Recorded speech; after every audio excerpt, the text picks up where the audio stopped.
So, one of the things that I tell my clients right off the bat when you are starting a podcast, one of the first things that you want to be aware of is your IP. That is your intellectual property. So, you need to think about what name do you want your podcast to be, right?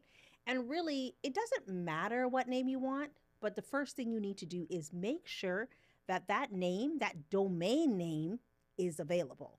I tend to use GoDaddy.com. You can go check out whichever domain provider you want because there might be cheaper ones. I don't know. There might be one in your area. Get a reputable one and do a quick search and make sure that that business name, that podcast name is available for you. Now, not a lot of, I don't know if everybody does this. I'm just going to tell you what I tell my people. Now, why do we want the domain name? We want to protect our IP. That is your intellectual property. It is, if your brand blows up and it becomes super successful, as it should, as we want it to be, you want to make sure that you own all of the pieces pertaining to your brand. So I actually like to buy the .coms and the .cas. I'm in Canada. I like to buy the .cas, but the .coms is what you're going to actually use, and you're going to, if you're in Canada, you are going to redirect your .ca to your .com. So check out the name. It does not matter if the name of the podcast that you want is already being used on social media because you can make variations of it. Now, you don't necessarily want the same name as somebody else. So if the name's not available, find another name. Initially, I think I wanted my podcast to be, what was the name of Speak Your Truth. I wanted my podcast to be Speak Your Truth. SpeakYourTruth.com, SpeakYourTruth.ca, Speak Your Truth, Speak Your Truth. That's what I wanted to be. I ended up on Voices and Vibes with a Z. Voices and Vibes is actually also taken, but it's cool. I'm Voices and Vibes with a Z. I got to say that, unfortunately, because somebody else already has it as well, right? So you want to be mindful of the name that you have. You want to go see if the domain is available. That to me is step one. Is the domain name available? Okay. If the name's not available, do not be attached to the name. Go find something else or work that name around if there's something you like.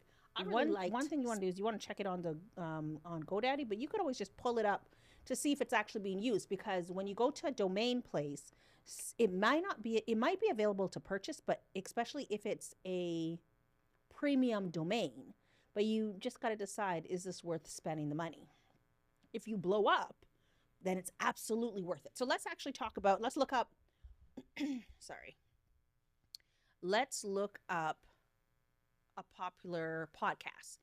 Um, Shannon Sharp has, what's the name of his podcast? I don't even know what the name of his podcast is. So when I search Shannon Sharp, what is the name of his podcast? I don't even know. Let me go to YouTube. Do a quick searchy search. Alrighty. I think it's like Shannon Sharp. Oh, Club Shay Shay. How did I forget Club Shay Shay? Okay, so he didn't use his name. He used Shay Shay, right? Um, maybe Shannon Sharp wasn't available. Maybe he has shannonsharp.com. Maybe he didn't even want to use that. He wanted something to play on his name. But after you have figured out the domain name, so let's check if he has also purchased clubshayshay.com.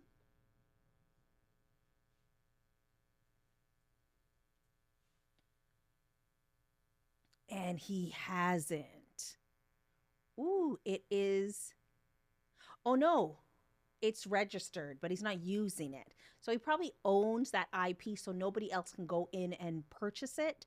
Because what could happen here is if he does not own this, somebody else can go purchase this and build like a whole merch site on it and start selling merchandise under his brand, and he's not getting that revenue. So you definitely want to make sure you own the IP. So I'm sorry if that sounded confusing, but pull up the domain name. You can check it on GoDaddy. You can just type it into the URL into like Google and see. But I typed in clubshayshay.com and it gave me a /lander, and it shows me that clubshayshay.com is registered but may still be available to purchase. This means somebody owns it. We don't know who, but somebody owns it. What you do want to do is make sure that this is your first step when you're starting a podcast. Yeah, you're going to record. Yes, you're going to do all those things. But before you come up with your name, make sure you own your IP. That is step one, intellectual property. All right. Step two. Once we figured out what our name's going to be and we have cleared the place and we understand, let me say that again. We understand what our name's going to be and we have purchased the domain name, the .com and the .cas, because if we want to build a website and we want to put our merch on there, we're going to use this website. Or if we want to redirect our podcast with our distribution platform, your podcast distribution platform on that URL, we can use it. But let's just stop there for a minute. Your step one, I don't even know if I'm being confusing. Step one is make sure your IP is available. Okay.